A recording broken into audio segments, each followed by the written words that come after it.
Love lives here. Welcome to the morning table. Tables are full. Good. So my talk title today is Facing the Rising Sun. But before we get there, I have some acknowledgments to make. So we want today to acknowledge the masculine energy that is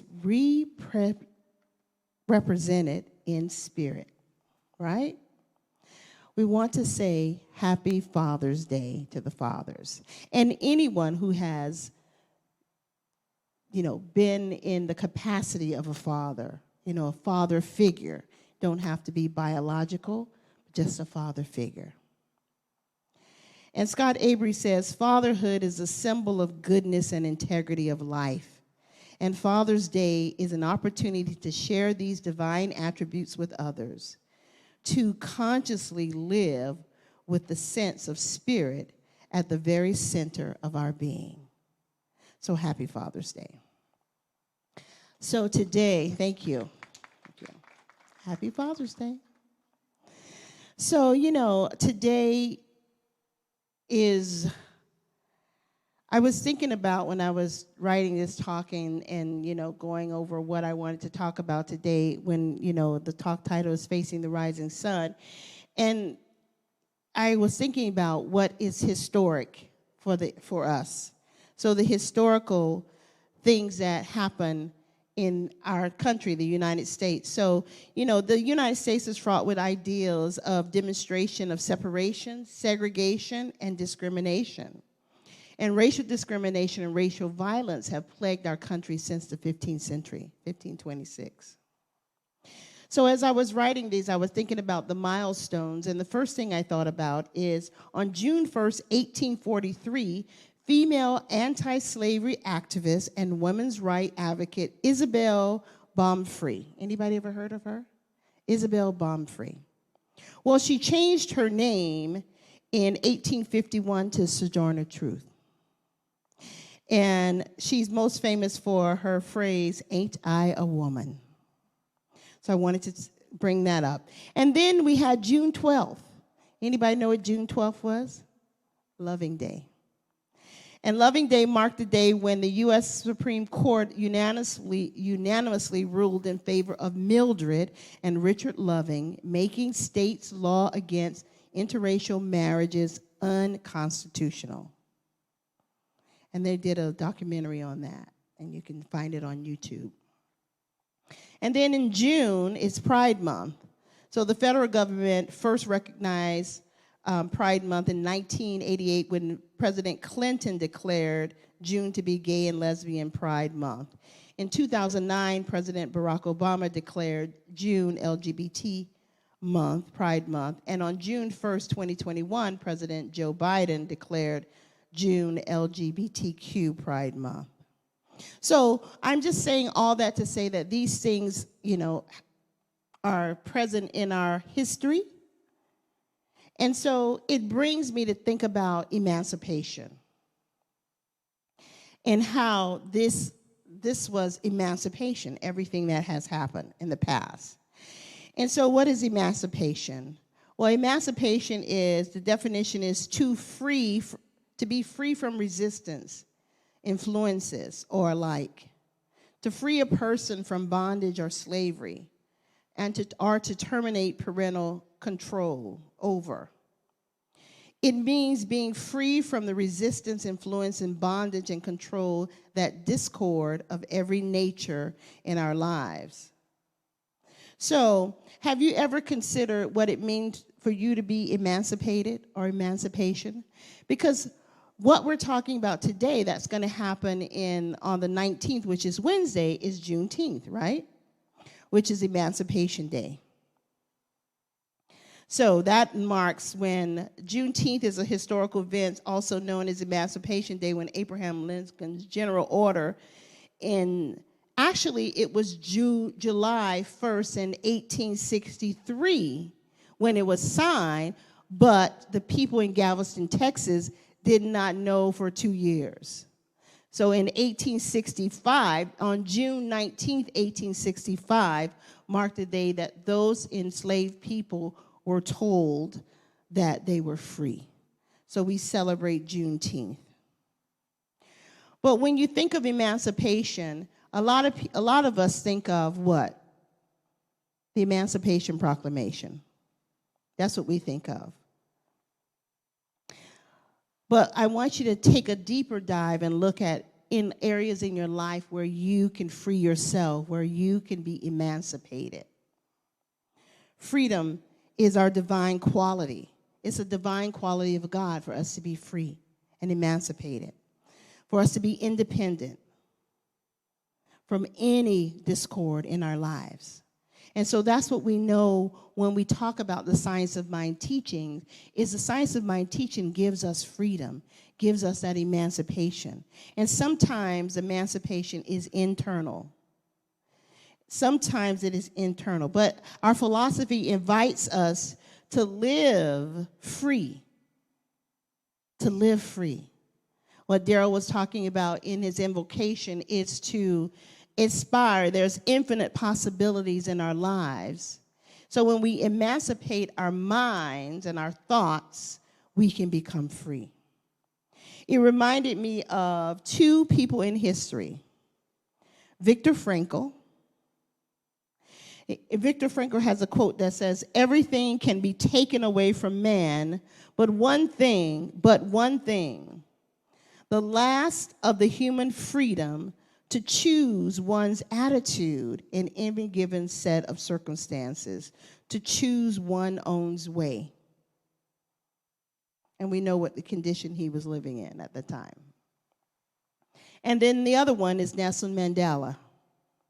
And his quote is, "For to be free is not merely to cast off one's chains, but to live in a way that represents and respects and enhances the freedom of others."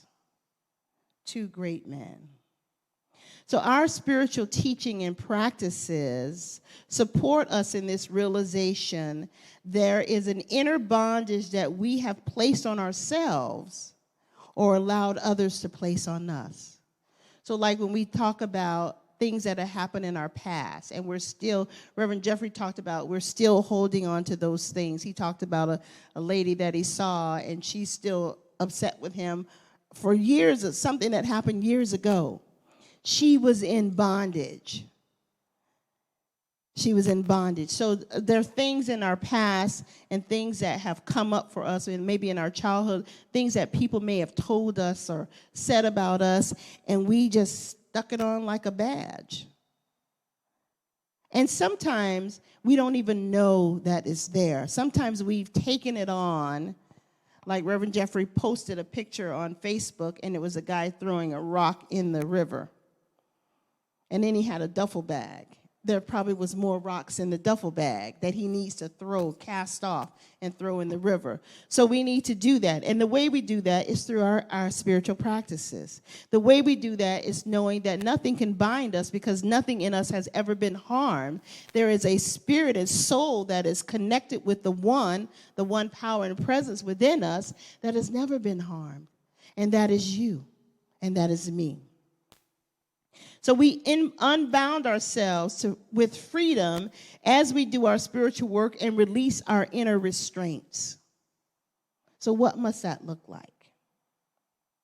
So we can then build our resilience and excitement for life.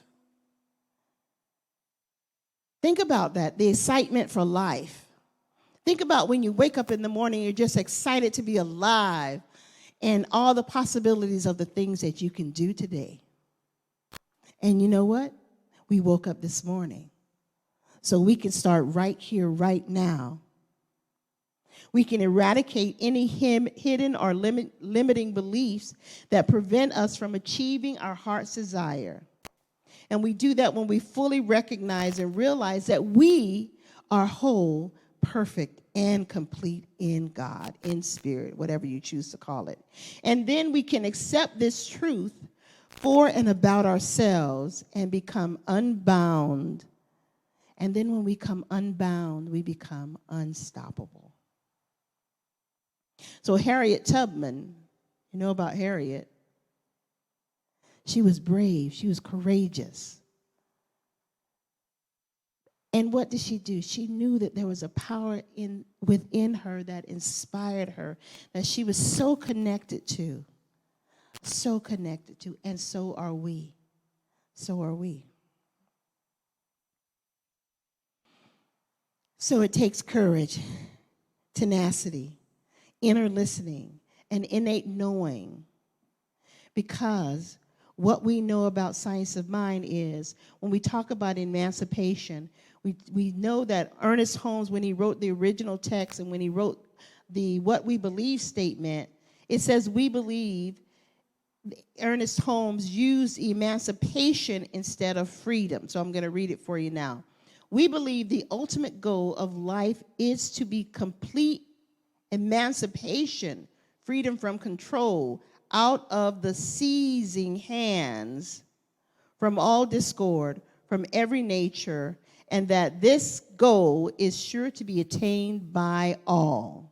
And it goes on to say, we believe in our own souls, our own spirit, and our own destiny, for we understand that the life that we are living is God's life. So I'm going to start right here.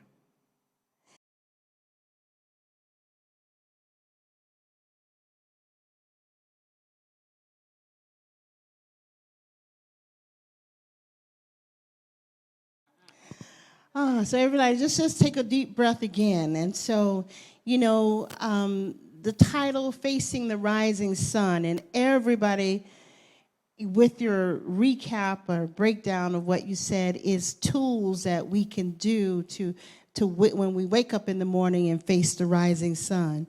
We want to do it with conviction. We want to do it with strength. We want to heal our individual experiences of trauma and the trauma that resides in our DNA even. And we can begin to heal the collective grief and the collective oppression and correct that oppression that is collective. Memory is a storehouse of our conscious thoughts. And so our body operates upon our thoughts, and it must also be operated upon by our memories, since our memories are active. So we want to be courageous. We want to stand up. We want to flow over those obstacles like water or go around those obstacles. So we want to use our tools that we have in our teaching in our science of mind. And then we want to bring it all back to love. And so by acknowledging that our sole mission and purpose in life is to exemplify this love, I'm reminded of Maya Angelou, her profound words when she says, love recognizes no barriers. It jumps hurdles. It leaps fences. It penetrates walls and arrives at its destination full of hope.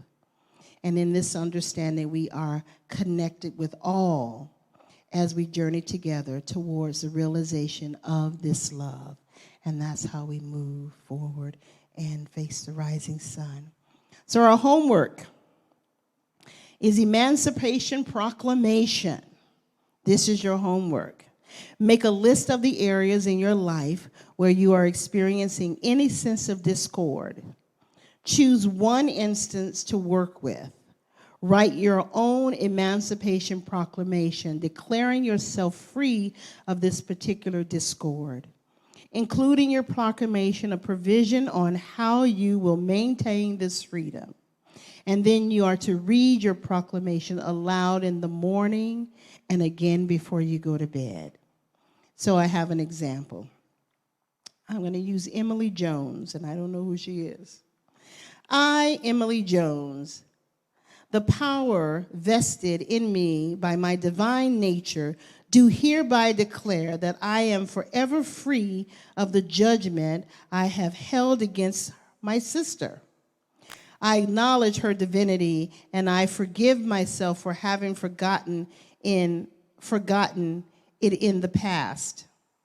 I see her first and foremost as a wise and capable woman. I approach my relationship with her from a place of compassion and curiosity. So you can use that. And so it is. And so, what a beautiful day. This is the day that God has made, and we will rejoice and be glad in it. And we will rise. We'll rise and face the rising sun, because we know that there is a power within us that is greater than any pain that we may be experiencing, any obstacles that we may be experiencing. This power, this presence is the one God, the living Spirit Almighty. And so it lives and moves and has its being in and through each and every one of us. And so we know from the message today, we take this power, this courage, this freedom, this emancipation, and we walk through the world. We walk through this world knowing who and whose we are, knowing that within us is greater than we have ever seen. There's infinite possibilities, and it lives right in the center of our being. And so we shake off the shackles. We unbound ourselves and unbound our minds, and we set our own self free from the oppression that we may have found ourselves in. We free our body, mind, and spirit by leaning into this teaching, this philosophy, by leaning into the knowing of who you are. And so I just give thanks for this knowledge. I give thanks for this community and all that it is. I give thanks for all of you. And so it is. And so let's say our affirmation together. I walk boldly in freedom. Let's say it loud and proud. I walk boldly in freedom. Have a beautiful rest of your Sunday. Something wonderful is happening through me right now. Something wonderful is happening through me right now. It is this thing called love. It is this thing called love. Love is in my mind. Love is in my mind. Love is in my body. Love is in my body. Love is in everything I do. Love is in everything I do. I am it. I am it. I share it. I share it. I receive it. I receive it. And I move love forward And I move love forward. because love lives here.